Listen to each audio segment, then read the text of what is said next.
Santiago chapter 4, beginning verse 13 to 17. James or Santiago chapter 4, 13 to 17. Okay lang ba na tumayo tayo bilang pag-alam sa pagbabasa ng salita ng Diyos? Ito ang pagkasabi. Verse 13. Makinig kayo sa akin, kayong nagsasabi ngayon o bukas ay pupunta kami sa ganito at sa ganoong bayan. At isang taon kami titigil doon, mangangalakal kami at kikita ng malaki. Hindi nga ninyo alam kung anong mangyayari sa inyo sa araw ng bukas? Ang buhay ninyo ay parang usok lamang. Sandaling lumilitaw at agad ay nawawala. Sa halip ay sabihin ninyo kung loloobin ng Diyos at mabubuhay pa kami, gagawin namin ito o iyon. Ngunit kayo'y nagmamalaki at nagyayabang at iyan ay masama. Ang nakakalam ng dapat niyang gawin ang mabuti, ngunit hindi iyon ginagawa ay nagkakasala. Let's pray. Lord, salamat sa oras na ito. Kami ay mag-aaral muli ng iyong mga salita. Dalangin namin ang iyong Santo Espiritu ang patuloy na kumilo sa amin, mag-illuminate, magbigay ng kaliwanagan, maintindihan namin ang iyong mga salita. Ngunit God, hindi lang namin ito maintindihan, kundi maisagawa namin sa aming mga buhay. Sa pangalan ni Jesus, Amen and Amen. Pwede tayo makupo? Again, ang title ng ating aralin ay The Test of Plan. So, ang pinaka gusto nating ipunto dito, mga kapatid, dapat hindi natin pinagyayabang ang ating mga plano sa buhay. Dahil hindi naman tayo ang may control ng mga bagay-bagay. Ang Diyos. Okay? So, do not boast your plans in life because you are not in control. God is. That's our main point. Again, do not boast about your plans in life because you are not in control. God is. Dapat, bilang isang mananampalataya, kung meron man tayong mga plano, dapat hindi natin niyayabang. Hindi natin pinagmamalaki. Dahil yun ay, sabi ng talata, yun ay masama. Yun ay kasalanan. Hindi dapat natin pinagyayabang kung may plano na meron tayo. Okay? At yun ang ating discussion ngayong oras na ito. Pero ito ibig sabihin ba ni James, huwag na tayo magplano? Huwag na tayo yung ba gusto sabihin ni James?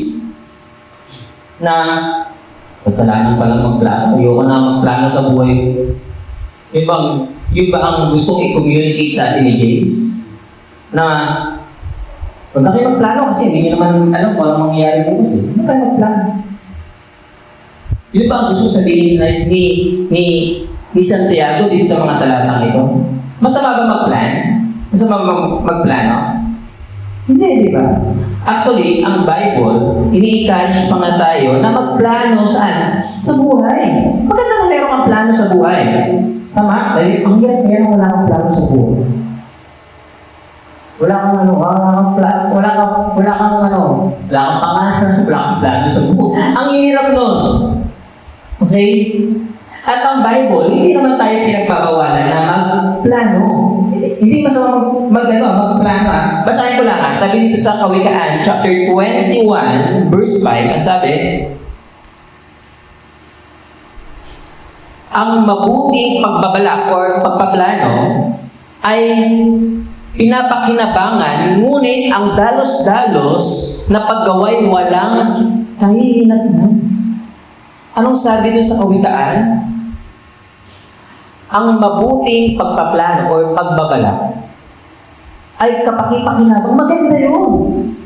Yung magplano ka, that's good. May plano ka sa buhay, maganda yun. May plano ko ganito ang mangyayari. Ito yung gusto kong mga dapat gawin. Yes, that's nice. That's good. Maganda na meron kang plano sa buhay. Ang hirap kaya nang walang pangarap. May kilala ka bang walang pangarap? Ang hirap samahan mo kasi hindi mo alam kung saan pupunta yun eh. Kaya maganda, meron kang plano. Meron kang tina-target. Mainam yun, maganda yun. Okay? At sabi pa sa Lucas, sabi sa Lucas chapter 14, Luke 14, 28 to 30. Ito ang sabi ni Jesus Christ. Luke 14, 28 to 30. Kung ang isa sa inyo ay nagbabalak na magtayo ng tore, hindi ba siya uupo muna upang magplano at kwentahin kung magkano ang magagastos niya upang matiyak kung may sapat siyang pera para may patayo ang kanyang o may tapos ang kanyang pagpapatayo? 29. Baka matapos mailagay ang mga pundasyon ay hindi naman mayari ang tore. Siya'y kukutsain lamang ng mga nakakita niyo. Verse 30, sasabihin nila, ang taong ito'y nagsimulang magtayo, ngunit hindi naman na ipagpatapos. Kaya maganda naman, kung meron kang binabala, kung meron kang pinaplano, na dapat gawin, maganda pagplanuhan mo mabuti. Kung meron kang gusto gawin, pagplanuhan mo. At ini-encourage tayo maging si Jesus Christ. Dito sa parable na ito, ini-encourage tayo na magplano. Maganda na meron kang plano sa buhay.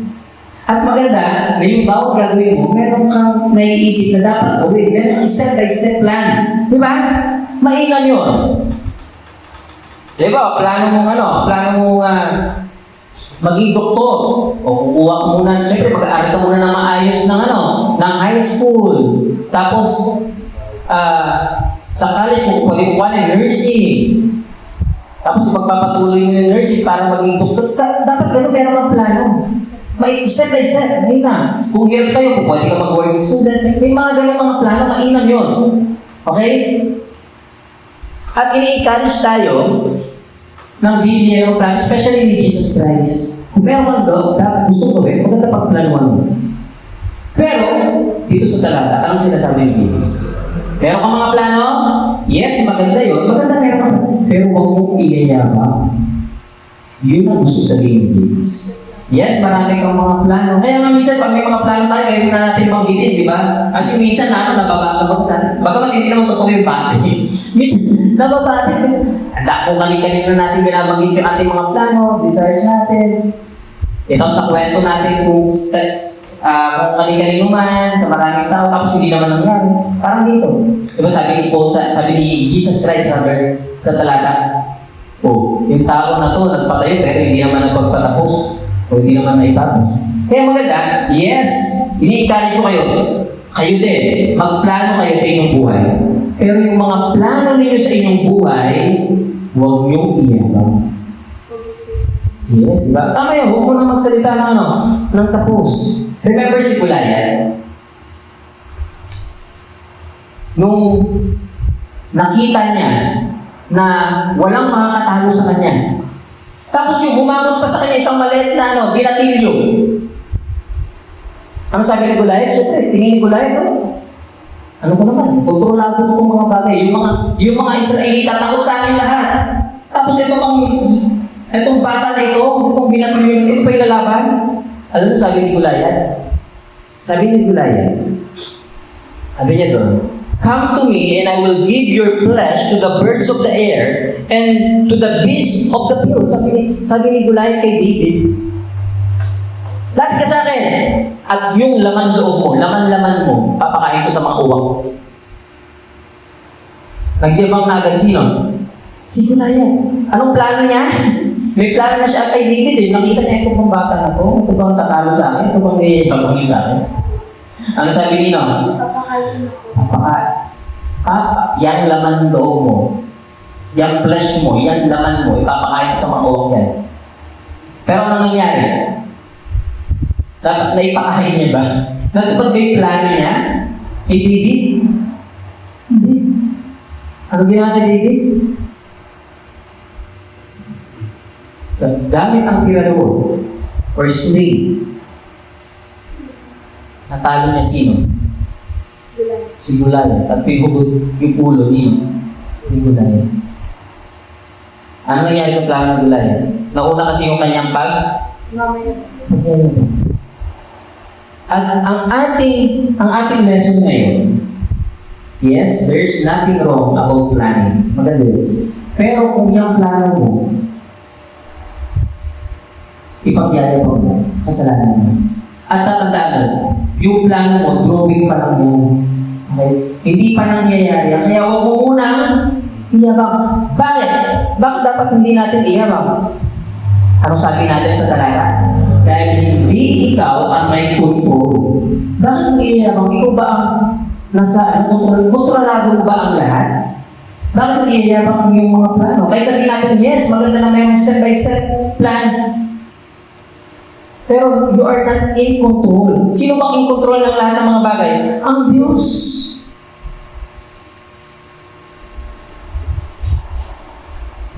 Kaya unang bagay na gusto kong ibahagi sa bawat sa atin, why we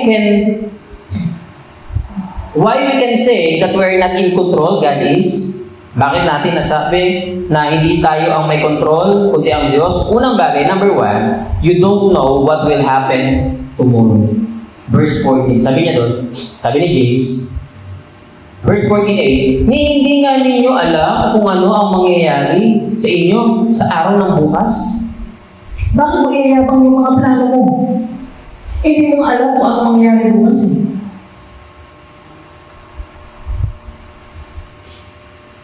Dahil maaaring isang maling moves mo lang, isang maling kilos mo lang, o pwedeng gumuho lahat ng plano mo. Tama? O pwedeng isang maling kilos mo lang, yung napakagandang plano mo, o pwedeng mawala.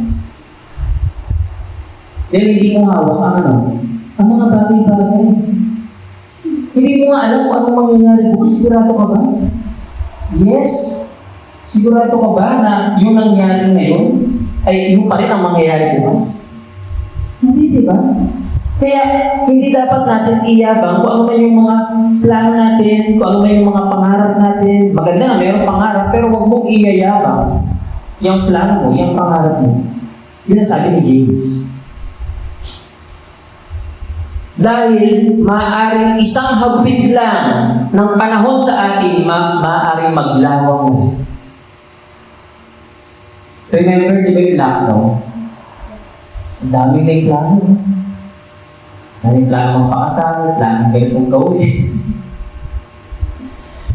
Magnegosyo ng ganito, gumawa ng ganito, nagsarado lahat. Gumawa na, hindi mo po pwedeng sabihin na, may plano ko, ganito plano ko. Hindi ko pwede mo pasalatin yung plano. Hindi na masamang sabihin yung ating mga plano. Actually, hindi magandang ikwento yung ating mga plano. Pero kung iyayabang mo yung mga plano, that's so. Bakit? Plano mo pa lang yan eh. Maganda naman na share mo yung mga plans mo. Tama? Pero kung iyayabang, ay, ito yung plano mo, wala pwede yung plano mo. Pangit naman ang plano mo sa buhay, wala.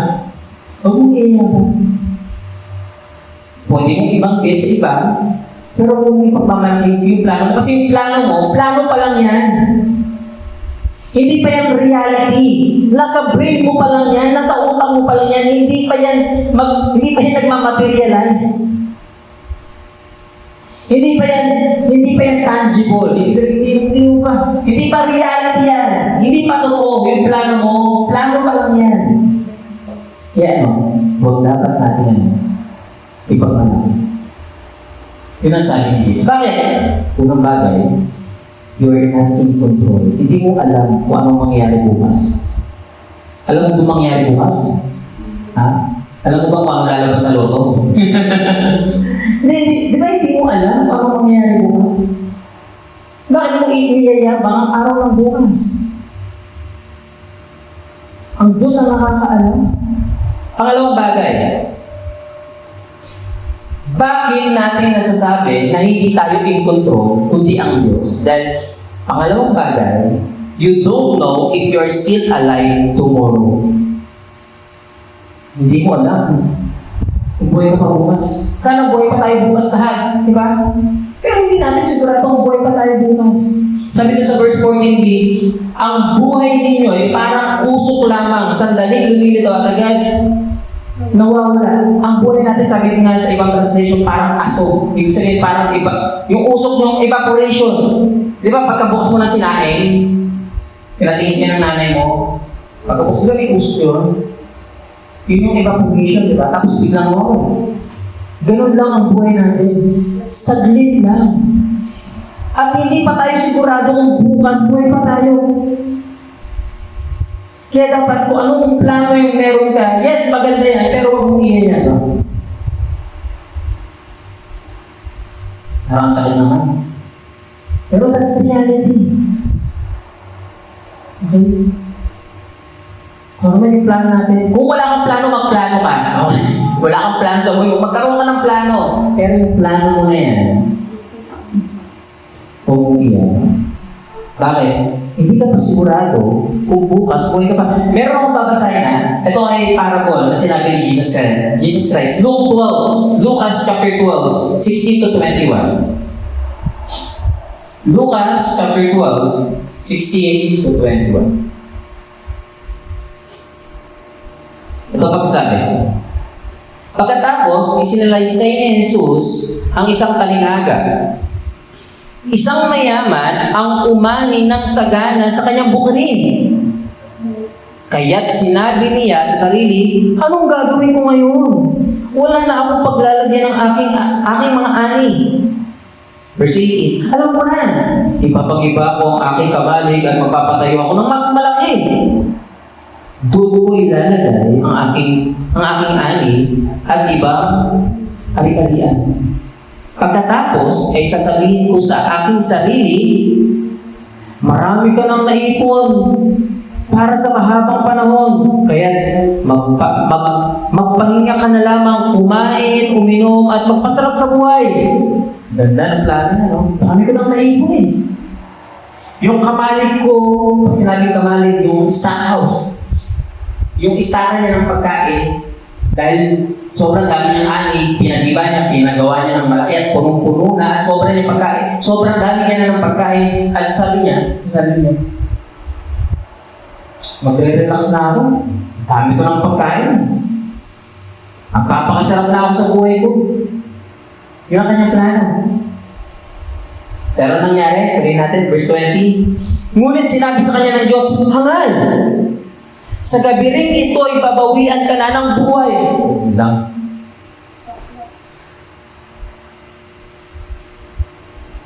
Kanino ngayon mapupunta ang mga inilaan mo para sa iyong sarili? Ganyan ang sasabihin ng sino mang nag-iipon ng kayamanan para sa sarili, ngunit bukha naman sa paningin ng Diyos. Minsan, di ba, nakapokus na tayo sa ating pagkakayaman. Yaman ko, pag nag-college ako, pag nakagraduate ako, ganito gagawin ko, magpapakarami ako ng pera, tapos magre-relax na ako. Pero sabi na ngayong gabi, babawian ka naman.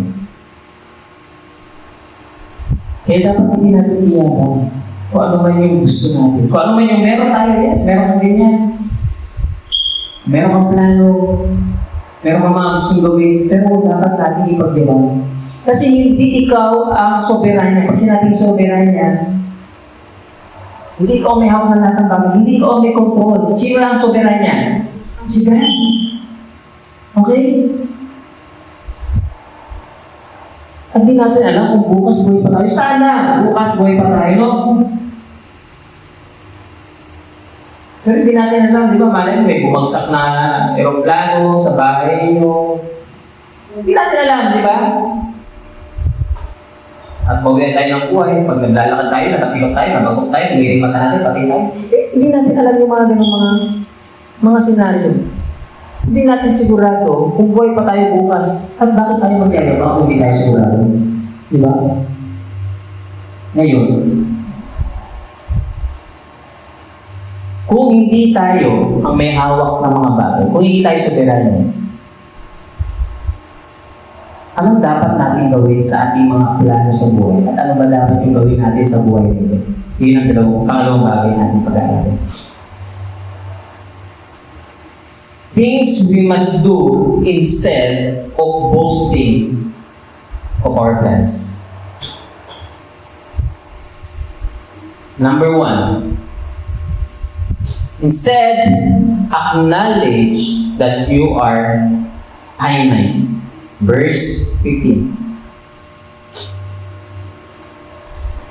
Basahin sa Tagalog. Sa halip ay sabihin ninyo, kung luluubin ng Panginoon at mabubuhay pa kami, gagawin namin ito o yun. Acknowledge yung sino? Si God. Na si God ang may hawak ng iyong buhay.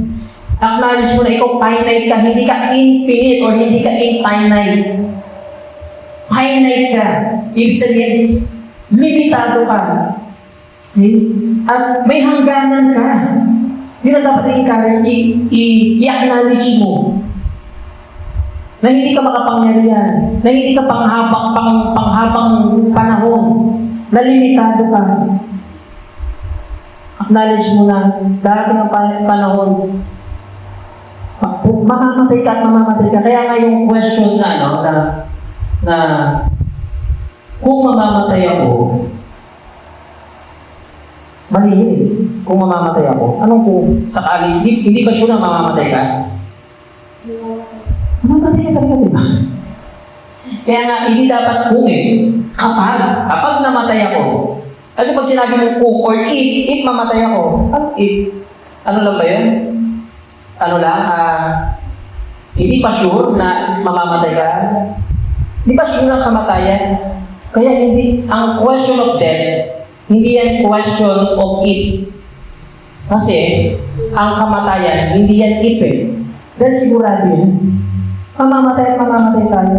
Kaya huwag sabihin, kung mamamatay ako, anong kung? Mamamatay talaga tayo kapag namatay na tayo. Di ba? Kasi pag sinabi mo kung mamamatay ako, paano kung hindi ka mamamatay mo? Hindi ka mamamatay. If pamatay, mamamatay talaga tayo. Kaya, death is not a question of if. Dahil sure, ang kamatay. Dapat i-acknowledge natin na tayo ay infinite. Ano ang sabi doon? Kung luluubin ng Diyos, ganun dapat. Kung luluubin ng Diyos, ito ang plano ko. Okay? Ito yung plano mo. Ang ganda naman ang plano mo. Pero kung luluubin ng Diyos, ganun sana, no? Hindi, kaya ko yun. Meron akong plano. Ito, lalakad ko yung plano ko. 5 years plan. Nagka-cancer ka. Anong plano mo? Kaya dapat hindi natin ipagyayabang yung ating plano. I-acknowledge natin na, Lord, kung luluubin po ninyo na mangyari to, mangyari mo. Ganun dapat. Kung may mga plano tayo, dapat ang plano natin, ipinag-pray natin, at ang prayer natin, Lord, kung kalooban mo na mangyari ito, ito po na. Kaya nga diba ako sinisikap ko pag may nang nagtatanong sa akin, Lord willing, kung luluubin ng Diyos. Diba? Lord willing, lilipat tayo next week. Kung luluubin ng Diyos. Kasi hindi ko alam eh. Diba? Pero, ay paano may plano tayo na lumipat, hindi ka na talaga sigurado. Okay? At least ina-acknowledge natin na hindi tayo soberano, na finite tayo. Yun ang maganda. Okay, sana sa mga plano mo sa buhay, huwag natin iyabang. Okay? I-acknowledge natin na Lord, kung gusto mong mangyari, mangyari. Lord, hindi ako may hawak. Ito ang gusto, Lord, ito yung gusto kong mangyari. Pero, ano yung kalooban mo? Ganun sana. And then, pangalawang bagay. Instead of boasting, we must humble ourselves. Magpakumbaba tayo. Sabi ng verse 16, ngunit kayo'y nagmamalaki at nagyayabang at iyan ay masama.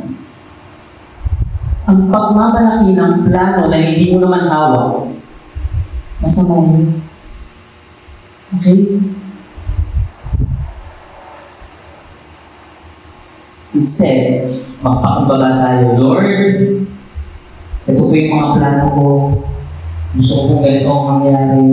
Pero kung ano pa rin yung kalooban mo, yun pa rin. Diba? Hindi ang kalooban natin, kundi kung ano yung kalooban ng Diyos. Ano? Gusto mo, utusan mo na lang si God, Lord, ito gawin mo sa buhay ko Ano mas makapangyari, mas mataas ka pa sa Diyos? Anong ginagawa mo? Anong gagawin mo? Anong gusto mong mangyari gawin ng Diyos? Mag-isunod-sunuran mo ang Diyos? O pwede ba yun? Hindi. Lord, kung luluobin mo mangyari itong mga plano, that's good. Praise God. Kung hindi, praise God pa din. Ganun sana, no? Hindi, Lord, pag hindi nangyari itong plano mo, Lord, magtatakbo na ako, hindi na ako mag-church. Ayoko na magsimba. Yung plano ko hindi nangyari. Hindi ka, ganito yung nangyari sa pamilya ko. Imbis na maging maganda, naging worse pa. Ayoko na mag-church. Ayoko na mag-pray. Hindi na nakalooban ng Diyos Pero ito, kahit masama na yung nangyari sa atin, still may plano siya. Kaya dapat, instead na utusan si Lord, magpakumbaba. And then, acknowledge that boasting is sin. Yung pagyayabang sa mga plano natin. Sabi doon, verse 16, ngunit kayo nagmamalaki at nagyayabang at iyan ay masama kasalanan yun. At kung kasalanan yun at yun ang masama nung dapat natin gawin, repent. Acknowledge mo na masama yan. Repent dapat, talikuran mo. Lord, patawarin mo ko kung many times nagyabang ako sa plano ko. Tulungan mo ko na hindi na maging mayabang. I-humble ko na yung sarili ko. Na hindi, alam ko na hindi ako masusunod, hindi ako may hawak ng mga bagay. Kundi ikaw! And then last, patapos na tayo. Instead of boasting, okay, immediately do what is right. Imbes na magyabang ka, immediately gawin mo kung ano yung tama. Ano yung tama? Pumalikot ka sa kasalanan at i-humble mo ang iyong sarili. Yun ang dapat natin gawin. Instead of boasting, immediately do what's right. Basahin ko verse 17 Ang nakakaalam ng dapat niyang gawin ang mabuti, ngunit hindi iyon ginagawa ay nagkakasala. Kung alam mo na, ngayon alam mo na na masamang magyabang, dapat hindi ka na magyabang. Gawin mo na kung ano yung tama. Okay? That's connected to our lesson. Kung alam mo na masama ang magyabang, huwag ka na magyabang. Tigil mo na yun. Pero, generally speaking, very general itong ano na ito itong talata na ito. Basahin ko ulit. Sabi dito, ang nakakaalam na dapat niyang gawin ang mabuti, ngunit hindi iyon ginagawa ay nagkakasala. To the extent, medyo lalabas tayo ng konti lang, pero sa ating topic, pero titignan natin sa lente ng text na ito. Kapag merong dapat na gawin ng isang tao, na alam mo dapat gawin. Halimbawa, alam mo gumawa ng mabuti, pero hindi mo ginagawa. Nagkakasala na. Ito kapag alam mo kung ano yung tama at hindi mo ginawa. Halimbawa, alam mo na tama ang magbasa ng Bible, pero hindi ka nagbabasa ng Bible. That's it. Alam mo na dapat ka magbasa ng Bible, tapos hindi ka nagbabasa ng Bible. Alam mo na dapat ka mag-pray, pero hindi ka nag-pray. Instead na mag-pray ka, nagsiselfone ka. Nagbababag ka saan? Sa TikTok. Ano ba? Sa Instagram. Imbis na mag-pray ka. Alam mo naman na masama yun. Tapos hindi mo ginawa, nagkakasama. Again, basahin ko. Ang nakakaalam na dapat niyang gawin, ngunit hindi naman yun ginagawa, nagkakasama. Kung alam mo na dapat mo gawin, kasi hindi mo ginagawa. Halimbawa, may nakita kang may nakita kang gumagawa ng hindi maganda. Merong classmate, tapos may nangbubuli. Tapos, yaan silang bulihin. Pero may kakayanan ka naman na pigilan. Hindi mo pinigilan. Nagkakasala ka sa Diyos. Okay? Nakita ko na yung hugasin. Alam mo na dapat hugasan. Tinaanan mo lang. Bigla kang nabulat. Biglang lumabo yung paningin mo, wala ka nang makita ang plato. Hindi mo ginawa yung tama, nagkakasalanan. Okay? May nakita ka ng kalat. Hindi mo na. Hindi mo na ginampo, hindi mo ginapo. Alam mo na i-share yung gospel. At alam mo na dapat mong i-share ang gospel. Hindi ka na-share. Alam mo na mainam na dapat nag-i-invite tayo sa church, pero hindi tayo nag-i-invite. Pansin.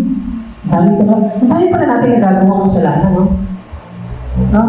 Kasi kapag hindi, na-explain ko naman sa inyo ito, di ba? Ang kasalanan ganito yan.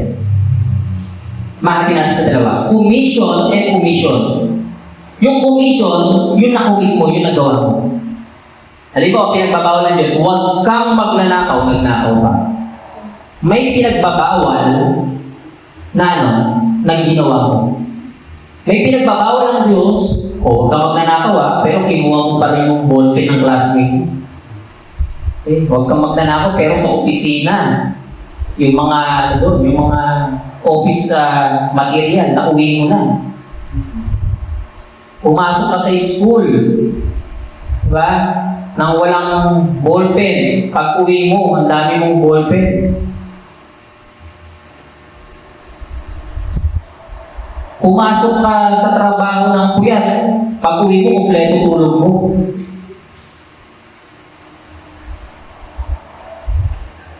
Pumasok ka sa school din ng puyat. Pag uwi mo, kumpleto ang tulog mo. May panahon ka na namang puyat.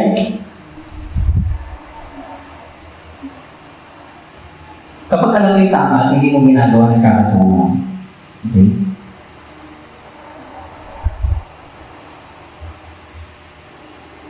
And sin of commission and omission. Pag omission, yung mga dapat ang gawin pero hindi mo ginawa. Yung alam mo yung gagawin mo dapat, toma mo pero hindi mo ginawa. That's it. Okay. So, I hope na natuto tayo ng mga pasento. Ano man yung plan mo? Yes, maganda magplano. Maganda yan. Hindi ko kayo dinidiscourage na magplano. Maganda na meron kayong plano. Maganda na maayos yung inyong plano. Pero yung plano pa lang yan. Huwag nyo munang iyayaman. Huwag nyo ipagmamalaki. Instead, acknowledge mo na ikaw ay limitado. Ang Diyos ang soberanya niya. Kaya dapat ang prayer natin sa ating mga plan, Lord, itong plano ko, pero kalooban mo pa din ang mangyari. I hope na natuto ang bawat sa atin. Dahil natin tumayo, ay manalangin.